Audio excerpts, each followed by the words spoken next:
प्यारे बच्चों, अपने पहले लेक्चर में यानी कि इससे पहले हमने 3 लेक्चर दे दिए हैं और उन लेक्चर्स में हमने अभी तक पढ़ा क्या क्या है।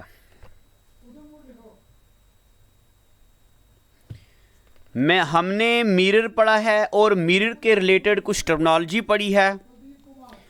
अब आप में से एक दो बच्चे मुझे ये बोल रहे थे, एक दो नहीं, एक ही बच्चा बोल रहा था कि सर आप तो स्केलर वेक्टर्स पढ़ा रहे थे और बीच में ये लाइट पढ़ाने लग गए हो। तो प्यारे बच्चों, ना मैंने आपको स्केलर्स वेक्टर अभी फुल डिटेल में नहीं पढ़ाए हैं, वो मैकेनिक्स काइनेमेटिक्स का टॉपिक आता है, वो भी पढ़ेंगे धीरे धीरे। सबसे पहले मैंने आपको लाइट शुरू किया है। जो ये लाइट चैप्टर है, इसमें से सबसे ज़्यादा क्वेश्चन आते हैं, सबसे ज़्यादा। अब जब ये चैप्टर मैं ख़त्म कर दूंगा तो मैं YouTube में ओपनली SSC में आए हुए सारे MCQ पढ़ाऊंगा और उन MCQ का मैं आपको PDF भी दूंगा। पहले दिन PDF दूंगा, फिर लाइव आप बच्चे आना, उसका हम वहाँ पे डिस्कस करेंगे। तो चलो अब ना हम काम की बातों को ज़रा पढ़ते हैं। क्या क्या काम की बातें मैंने आपको पढ़ानी है, सुनते जाओ। आज के बाद हम ज़रा और आगे चलते हैं। मैंने आपको पढ़ाया था प्लेन मिरर के बारे में, ठीक है, प्लेन मिरर। और प्लेन मिरर के बारे में कुछ पॉइंट्स बताए थे और 3 पॉइंट बोले थे, थोड़ी सारी जगह छोड़नी है। अब वो जगह कब फिल करनी है वो मैं आपको बताऊंगा। तो अब प्लेन मिरर हमने पढ़ दिया, तो अब प्यारे बच्चों हम आते हैं किस पे। हेडिंग डालो, points of concave mirror. Points of concave mirror. चलिए, सबसे ज़्यादा ज़रूरी पॉइंट्स हैं ये, सारे एग्ज़ाम में आते हैं, सुनते जाओ। और जो बच्चे 4th क्लास के लिए पढ़ रहे हैं उनको तो ये डायरेक्ट पेपर में आएंगे, और जो बच्चे हायर एजुकेशन के लिए यानी कि ग्रेजुएशन लेवल बेस्ड पेपर देंगे उनको ये डायरेक्ट तो नहीं आएंगे, बट इनसे जुड़ी हुई चीज़ें आती हैं। अब इनसे जुड़ी हुई कैसी चीज़ें आती हैं तो मैं पढ़ाऊँगा आपको। देखते चले जाओ, आपके सामने ये इमेज भी है, बट ये सब कुछ मिला हुआ है, तो मैं आपको पहले अलग अलग करके पढ़ाऊंगा ताकि आपको ज़्यादा अच्छे से पता चले। देखो, ये बना दिया एक मिरर। कौन सा मिरर है ये? Concave mirror. कौन सा मिरर है ये? Concave mirror. इस कनकेव मिरर के पीछे हमने ये कर दी पॉलिश, ठीक है, कर दी पॉलिश। ये होगी जी पॉलिश। अब यहां पे एक रे ऑफ लाइट आ रही है, ये कोई रे ऑफ लाइट आ रही है। अब आप ये मत सोचना कि ऐसे अगर मास्टर धीरे धीरे पढ़ाएगा तो ये तो बड़ा टाइम लगेगा। सिर्फ फिजिक्स को टाइम लगेगा, बाकी किसी सब्जेक्ट को टाइम नहीं लगेगा, क्योंकि बाकी सब्जेक्ट का तो आपके पास लिखा हुआ मटेरियल है ना। ये कोई रे ऑफ लाइट आ गई, तो प्यारे बच्चों आप मुझे बताओ, ये लाइट क्या पार चली जाएगी? नहीं, ये लाइट वापस रिफ्लेक्ट होगी। आ रही वापस, तो यही रिफ्लेक्शन है। अब मैं एक और रे ऑफ लाइट ले रहा हूं, ये, ठीक है, एक और रे ऑफ लाइट में ले रहा हूं जो इस रे ऑफ लाइट के बिल्कुल क्या है, ऊपर है। ये, या इससे भी थोड़ा और ऊपर लेते हैं, ये। अब आप मुझे बताओ, क्या ये लाइट रिफ्लेक्ट करेगी बाहर वापस? ये रे ऑफ लाइट रिफ्लेक्ट नहीं करेगी। क्यों? क्योंकि यहाँ बाहर तो पॉलिश ही नहीं है, तो ये रे ऑफ लाइट सीधी आगे चली जाएगी। इसी तरीके से मैं यहाँ भी लेता हूँ, ये रे ऑफ लाइट, क्या यहाँ वाली रे ऑफ लाइट वापस आएगी? नहीं, आगे की तरफ चली जाएगी। क्यों? क्योंकि यहाँ पे तो बाहर, यहाँ पे पॉलिश नहीं है। तो आप मुझे बताओ कितना एरिया ऐसा है जितने एरिया से मिरर की लाइट रिफ्लेक्ट होगी? ये और ये, ठीक है, ये वो एरिया है, इतना एरिया है जहां से लाइट क्या होगी? रिफ्लेक्ट। यानी कि यहां से, यहां से, यहां से, यहां से, ये जितने में पॉलिश किया हुआ है उतने से लाइट क्या होगी? रिफ्लेक्ट। तो ये वाला एरिया जितने से लाइट रिफ्लेक्ट करेगी, इस एरिया को बोलते हैं अपर्चर। क्या बोलते हैं? अपर्चर। एक पॉइंट हमने पढ़ दिया। पॉइंट्स ऑफ कनकेव मिरर है ना, तो एक पॉइंट हमने पढ़ा, क्या पढ़ा? अपर्चर। What is aperture? तो मैं डेफिनेशन लिखूंगा नहीं, मैं बोलूंगा, आप लिखना। इट इज लेंथ या area of mirror from which reflection of light takes place. वो लेंथ या वो एरिया या वो पोर्शन जहां से लाइट रिफ्लेक्ट करती है, उस पोर्शन को क्या बोलते हैं? उस पोर्शन को बोलते क्या? Aperture of mirror. अब मैं ये उम्मीद करता हूं कि एक पॉइंट आपको क्लियर हो गया। What is aperture? It is length of mirror from which reflection of light takes place. ठीक है, ये वो लेंथ है मिरर की। एक पॉइंट हो गया, लिख लो। चलें आगे। अब मैं दूसरा पॉइंट आपको बताता हूं। नेक्स्ट पॉइंट, अपर्चर के बाद मैं दूसरा पॉइंट लेता हूं एक, ये है मिरर। ठीक है, क्या है ये? मिरर। अब पहले आप मुझे बताओ, मैं इसकी बात कर रहा हूं, ये जो आपके सामने है यहां पे, ये जो मिरर है यहां पे देखो, किसी दौर में ये मिरर क्या हुआ करता था? पूरा सफेद हुआ करता था। फिर हमने उसी सफेद को क्या कर दिया? आधा काट दिया। तो प्यारे बच्चों, जब हमने उसको आधा काट दिया, तो आधा काटने के बाद वो बन गया ना ऐसा कनकेव मिरर। यानी कि किसी दौर में ये हुआ करता था ऐसा पूरा स्फेरिकल मिरर। इसको हमने काटा, इतना बना दिया। तो जब हमने इसको इतना बना दिया तो ये बन गया क्या? Concave mirror. तो आप मुझे बताओ, इस सफेयर का कोई ना कोई सेंटर भी तो होगा। जब हमने इसको ये इतना काटा तो ये बन गया कनकेव मिरर। क्या सेंटर चेंज हुआ होगा? नहीं, क्योंकि जो सेंटर बड़े सफेयर का था वही इसको काट के सेंटर चेंज नहीं होता, सेंटर वही रहता है। तो अब इसको सफेयर के सेंटर को बोलते हैं सेंटर ऑफ सफेयर, बट अब हो गया ये मिरर, और इसके सेंटर को बोलते हैं हम सेंटर ऑफ कर्वेचर। क्या बोलते हैं इसके सेंटर को? Centre of curvature. अब ये देखो यहां पे सेंटर ऑफ कर्वेचर बना हुआ है। अब अगर आपको कभी कोई पूछेगा what is centre of curvature, तो डेफिनेशन सुनो। Centre of curvature is the centre of sphere. ये उस सफेयर का सेंटर है जिसको काट के हमने बनाया है mirror. Centre of curvature is centre of sphere of which mirror is formed. वो वाला सफेयर जिसका हमने मिरर बना दिया, उसके सेंटर को सेंटर ऑफ कर्वेचर बोलते हैं। तो दो डेफिनेशनें हमने आपको पढ़ाई। ठीक है, यहां तक एक पढ़ाया मैंने अभी आपको अपर्चर क्या होता है, दूसरा अभी हमने पढ़ा सेंटर ऑफ कर्वेचर क्या होता है। ठीक है, यहां तक।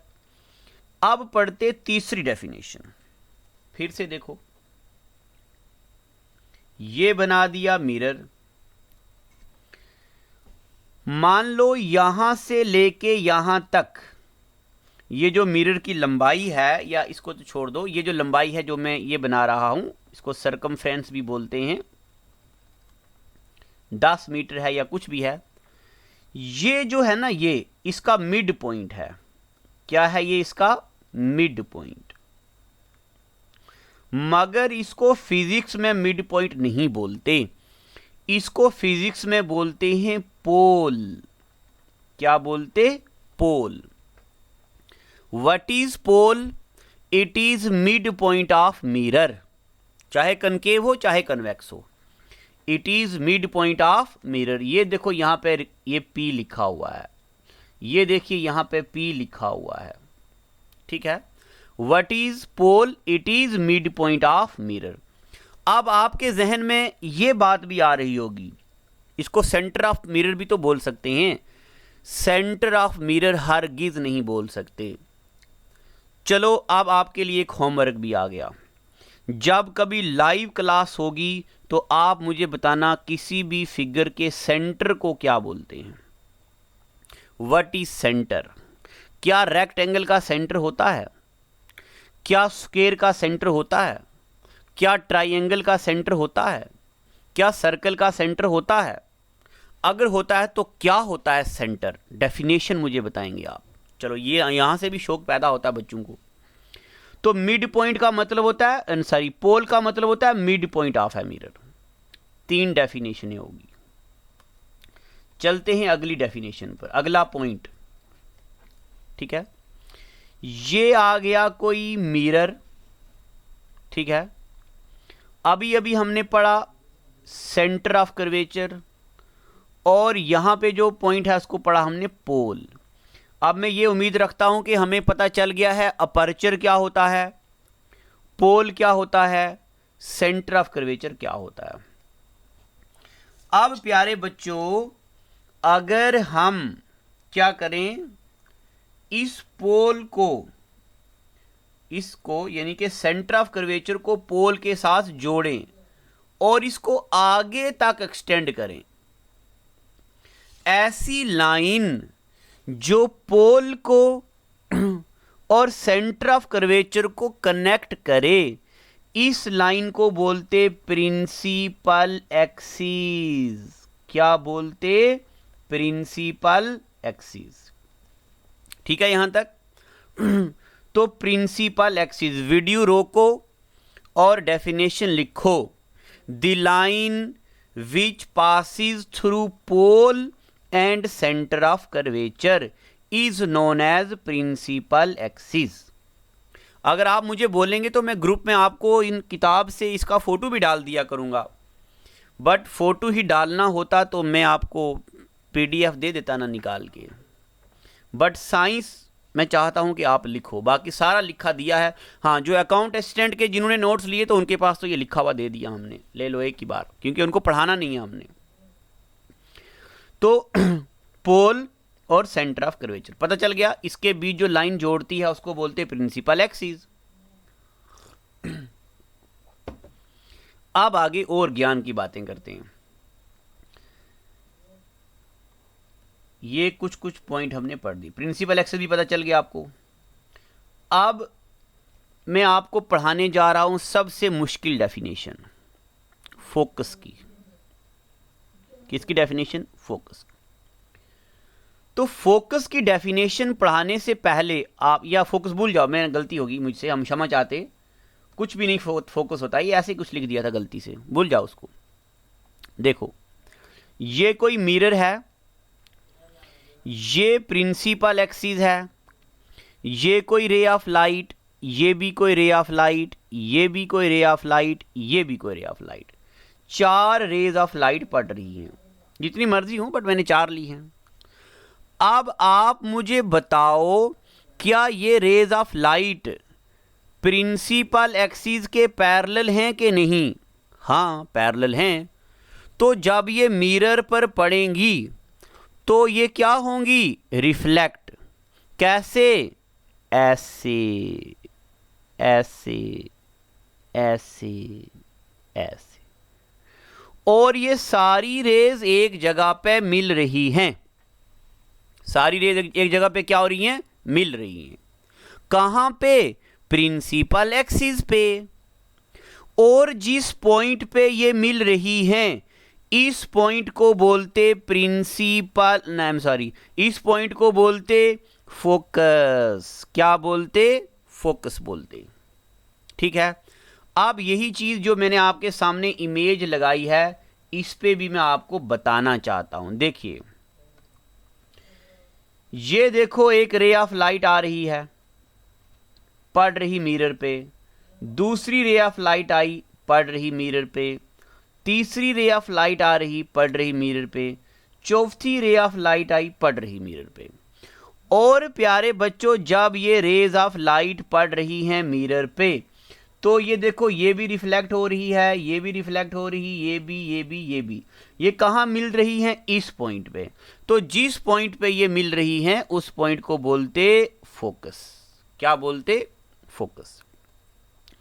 अब फोकस की डेफिनेशन मुश्किल है तो ये मैं आपको लिख कर भी बताऊंगा। देखो देखो क्या होता है फोकस। पहले एक दो बार आप मेरे साथ इसको बोलो और उसके बाद आपको मैं लिखाऊंगा। फोकस क्या होता है, तो फोकस एक पॉइंट होता है। फोकस क्या होता है, फोकस एक पॉइंट होता है। कहां होता है, तो प्रिंसिपल एक्सिस पे होता है। कैसा पॉइंट होता है, वो वाला पॉइंट जिस पे सारी रेज ऑफ लाइट जो आपस में पैरेलल हैं मिरर पर पड़ने के बाद इस पॉइंट पे मिलती हैं। तो फोकस की डेफिनेशन में लिखूंगा क्या, it is a point, it is a point. कहां पे, ऑन प्रिंसिपल एक्सिस। कैसा point, such that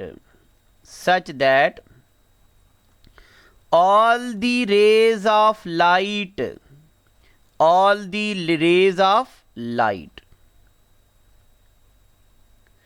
which are parallel, ये पैरेलल का सिंबल होता है, which are parallel to principal axis meet after reflection from mirror, meet after reflection from mirror। अब मैं आपको याद भी करवा रहा हूं क्या, फोकस या इसको फोकस भी बोलते हैं या इसको प्रिंसिपल फोकस भी बोलते हैं। तो it is a point on principal axis such that all the rays of light which are parallel to principal axis meet after reflection from mirror। Mirror पर रिफ्लेक्ट होने के बाद यहां पे पड़ती हैं, उस पॉइंट को क्या बोलते, फोकस बोलते। ठीक है। चलिए प्यारे बच्चों, मैं आपको अपने एक दिल की बात बताना चाहता हूं। अरे खुश हो गए हो क्या ऐसी बात नहीं बताना चाहता हूं, यानी कि मैं आपको अपने दिल की ये बात बताना चाहता हूं कि ये मैं दुआ करता हूं कि काश आप बच्चे मेरे सामने होते, मैं आपके फेस एक्सप्रेशंस देखता और मैं उस फेस एक्सप्रेशन के मुताबिक चीज़ें पढ़ाता। मुझे अपनी वॉइस की टोन को चेंज करने की ज़रूरत पड़ती। कहाँ टोन चेंज करनी है, कहाँ किस लेवल तक जाना है, क्योंकि मैं आपको देख के आपको जान जाऊंगा कि मुझे किस लेवल तक जाना है। But I am very sorry कि मैं ऐसे पढ़ा रहा हूं। अगर मैं आपको लाइव लाऊं तो चूं चूं बहुत करते हो आप, शोर बहुत होता है। और अगर मैं आपको म्यूट करके पढ़ाऊं तो मैं तसल्ली नहीं होती है, मेरा दिल इत्मीनान में नहीं आता है। इसलिए आपको जब भी डाउट हो आप फील फ्री करिए कांटेक्ट करने के लिए, और मैं हमेशा रेडी हूं अपने बच्चों के लिए। चलिए अब आगे चलते हैं। इमोशनल हो जाता हूं कभी कभार, मैं चाहता हूं कि आप मेरे सामने हों, बट चलो तो इसको करते इरेज। नई चीजें अब मैं आपको बताता हूं, इस पूरे को ही इरेज करते हैं।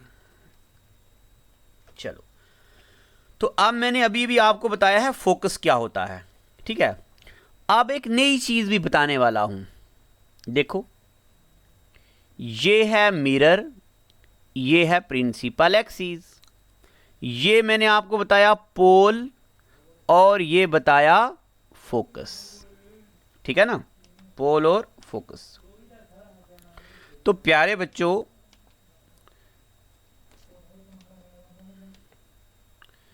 पोल और फोकस के बीच का ये जो डिस्टेंस होता है ना, इस डिस्टेंस को क्या बोलते हैं?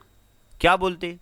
अरे कुछ भी नहीं बोलते। देखो ना, ये कभी ना कभी एक स्फेयर था, यानी कि सर्कल था, तो सेंटर और इसके बीच के डिस्टेंस को क्या बोलते? Radius of circle. तो यहां पे इसको बोलते रेडियस ऑफ कर्वेचर। क्या बोलते? Radius of curvature. अब आप मुझे बताओ, what is radius of curvature? तो दो डेफिनेशन है। एक, it is distance between pole and focus. अरे ये भी कोई मुश्किल है क्या?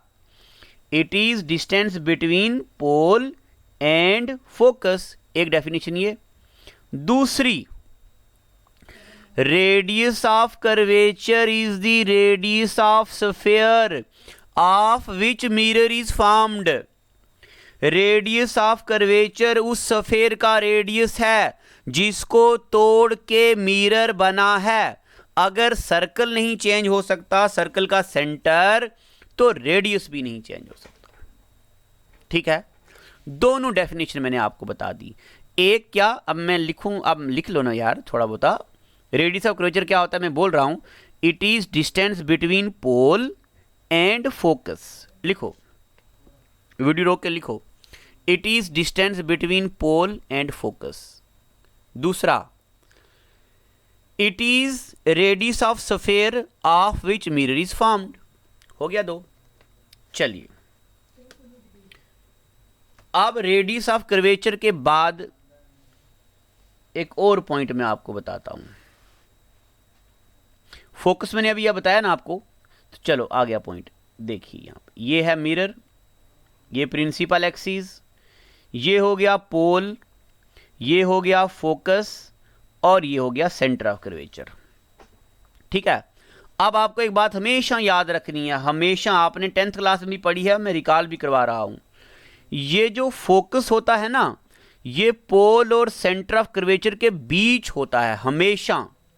यानी कि अगर ये वाला डिस्टेंस है कितना, मान लो 10 सेंटीमीटर, तो तब ये फोकस और इसके बीच डिस्टेंस पता कितना होगा? 5 सेंटीमीटर, आधा। अगर ये डिस्टेंस है 8 सेंटीमीटर, तो ये पता कितना होगा? 4 सेंटीमीटर। तो अब एक छोटी सी डेफिनेशन बतानी रह गई है, बोली नहीं है, मुझे याद है। इसको बोलते हैं फोकल लेंथ। क्या बोलते हैं इसको? Focal length. क्या होती फोकल लेंथ?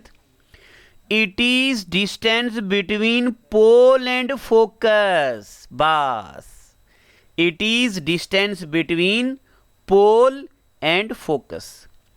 लिख लो, it is distance between pole and focus. Pole और फोकस के बीच के डिस्टेंस को क्या बोलते? Focal length.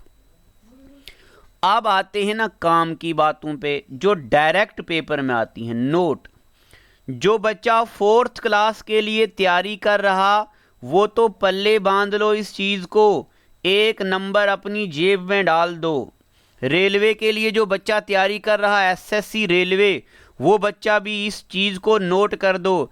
प्यारे बच्चों, एक एक क्वेश्चन रेलवे का हो, SSC का हो, NDA का हो, CDS का हो, JKSSB का हो, मेरी आंखों से छुपा हुआ नहीं है। अभी देखिएगा, मैं आपको 8000 क्वेश्चन करवाने वाला हूं YouTube पे, क्योंकि ये सब क्वेश्चन मैं कर चुका हूं, तो मुझे पता है।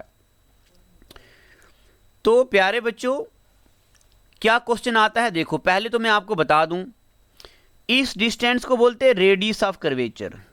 रेडियस ऑफ कर्वेचर को रिप्रेजेंट करते R के साथ, और इस डिस्टेंस को बोलते हैं फोकल लेंथ, और फोकल लेंथ को रिप्रेजेंट करते F के साथ।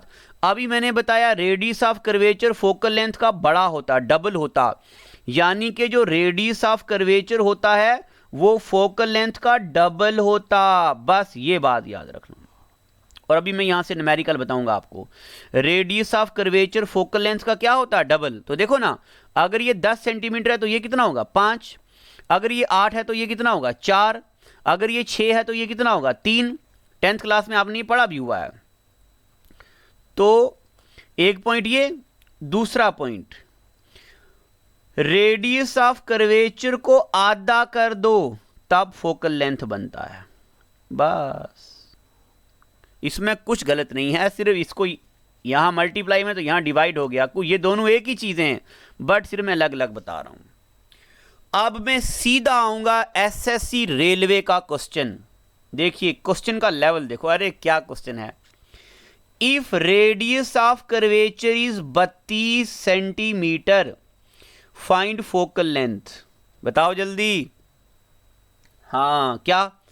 रेडियस ऑफ कर्वेचर का जो फोकल लेंथ होता है वो रेडियस ऑफ कर्वेचर का आधा होता।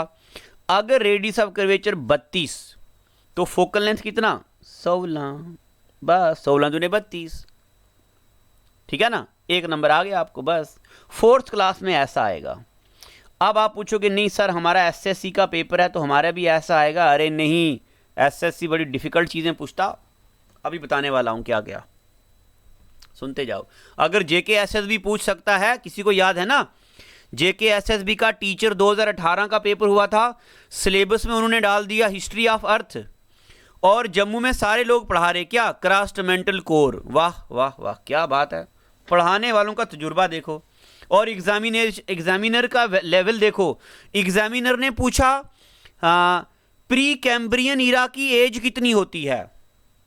देखो, अब अगर आप में से कोई बच्चा जियोलॉजी में पीएचडी कर रखा है तो उसको पता होगा प्री कैम्ब्रियन इरा 43,000 मिलियन ईयर एगो होता है।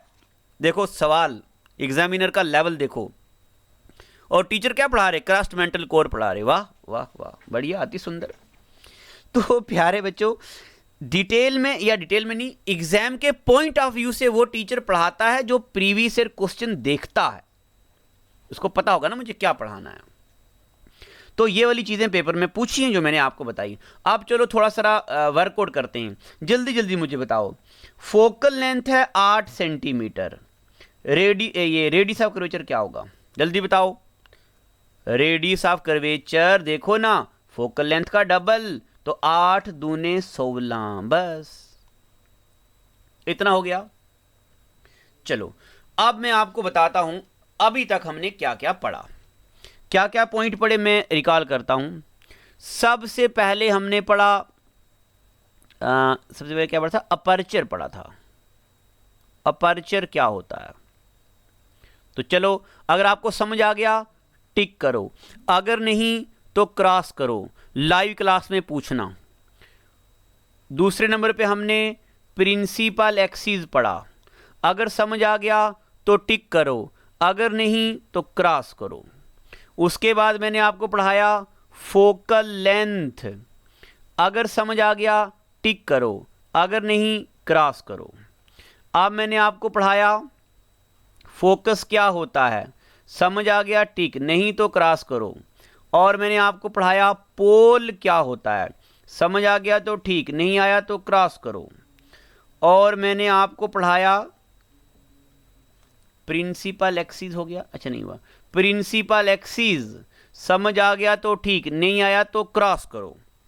प्यारे बच्चों, मैं तो रेडी हूं आपको 2 बार पढ़ाने के लिए, यानी कि एक बार रिकॉर्डेड, एक बार लाइव, बट आप बच्चे मुझे पढ़ाने नहीं देते हो, इसलिए मैंने वो बंद कर दिया कि मुझे पता है ना, तसल्ली नहीं होती है उस तरह मुझे। चलो आप देखिए ये वाली चीज़ें, और मैं आपको अभी बता दूं क्योंकि ऑलमोस्ट बच्चे सुनते हैं। तो प्यारे बच्चों, जब आप लाइव आते हो ना तो आपके मोबाइल पे एक माइक का ऑप्शन होता है, आप उसके ऊपर क्लिक किया करो ताकि उसके ऊपर ऐसे क्रॉस आ जाए, लाइन आ जाए। इससे क्या होगा, आपकी बातें हमें नहीं सुनाई देंगी। नहीं तो कभी कभार आपको पता नहीं है तो आपके घर की आवाज़ें, ये वो जो बातें चल रही वो सारी यहाँ पे आ रही हैं। कभी कभार को मास्टर को गाली देगा तो वो भी मैं सुन लूँगा तो मुझे पता चल जाएगा गाली दे रहे मास्टर को। चलो देते रहो। तो इससे फिर थोड़ी डिस्टरबेंस होती है। तो आज हमने ये मिरर्स के कुछ एक पॉइंट पढ़े हैं। यही चीज़ें मैंने यहाँ पे देखो आपको दिखाई भी हुई हैं। ये सेंटर ऑफ कर्वेचर, कलर लेते हम, हाईलाइटर लेते, सेंटर ऑफ कर्वेचर, और ये देखो ये पॉलिश किया हुआ है, ये सेंटर ऑफ कर्वेचर है, और ये जो लंबी सी लाइन है ये अपर्चर है, ये रेडियस ऑफ कर्वेचर, ये कनकेव मिरर है, ये कॉन्वेक्स मिरर है, और यहाँ देखो ये पोल है, और ये देखो ये फोकल लेंथ है। ये देखिए फोकल लेंथ किस किस के बीच है, और यानी कि यहाँ पे फोकस है, और यहाँ पे ये देखो दूर है प्रिंसिपल एक्सिस, और ये सेंटर ऑफ कर्वेचर। देखो फोकस पहले है, सेंटर ऑफ कर्वेचर बाद में है। ये पैरेलल लाइनें आ रही हैं, मिरर पर पड़ने के बाद रिफ्लेक्ट हो रही हैं। ठीक है, चलिए अब इसके बाद हमें क्या पढ़ना है। हाँ, अभी 30 मिनट का लेक्चर हुआ है, तो इरेज क्यों नहीं हो रहा।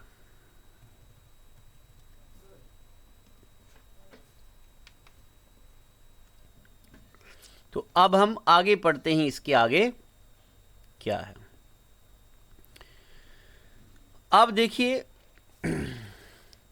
ये जितने भी बेसिक पॉइंट्स मैंने आपको बताए हैं, ये सारे पॉइंट्स आप लिखो और इनको समझने की कोशिश कीजिए, और अब आप मुझे बताना आपको डाउट कहाँ कहाँ पे है। तो इसके बाद मैं आपको बताऊंगा रूल्स ऑफ, मैं आपको बता देता हूँ अब हम पढ़ने क्या वाले हैं। अब हम पढ़ने वाले हैं रूल्स ऑफ इमेज फॉर्मेशन। उसके बाद हम पढ़ेंगे इमेज फॉर्मेशन क्या होती है, इमेजेस बनती कैसे हैं। उसके बाद फिर हम पढ़ेंगे मिरर्स के कुछ केसेस होते हैं, और फिर हम इतनी चीज़ें अभी हम पढ़ेंगे ना, मिरर्स और ये इमेज फॉर्मेशन वगैरह। अभी तक मैंने जितनी भी चीज़ें पढ़ाई हैं ये 12th लेवल के पेपरों में आती हैं। अब मैं आपको बताता हूँ प्योरली ग्रेजुएट लेवल के पेपरों में क्या आता है। ग्रेजुएट लेवल के पेपर में आता है डिस्पर्शन क्या होता, मैग्नीफिकेशन क्या होता, positive magnification, negative magnification, rainbow कैसे बनती है, ह्यूमन आई के बारे में पूछता, presbyopia, astigmatism, cataract, myopia, hyper myopia, बताओ आसमान नीला क्यों दिखता है, बताओ सूरज चढ़ते वक्त या सूरज ग्रूब होते वक्त यानी कि सनसेट के टाइम वो रेडिश क्यों दिखता है, बताओ खतरे का कलर रेड क्यों होता है, बताओ अगर हम आसमान में आधे एटमॉस्फेयर में जाएंगे तो आसमान का कलर कैसा दिखेगा, या अगर आसमान का कलर ब्लैक दिखेगा तो ब्लैक क्यों दिखेगा, इंटरफेरेंस क्या होता है, पोलराइजेशन क्या होता है, डिफ्रैक्शन क्या होता है, और ऐसी चीज़ें आती हैं प्योरली ग्रेजुएट लेवल के पेपर में। तो अब हमने ये पढ़ा, अब हम कल पढ़ेंगे अगला लेवल, फिर और अगला लेवल, और फिर मैं इसके MCQ यूट्यूब पे कराऊंगा। आज इतना ही रखते हैं। Thank you and God bless you.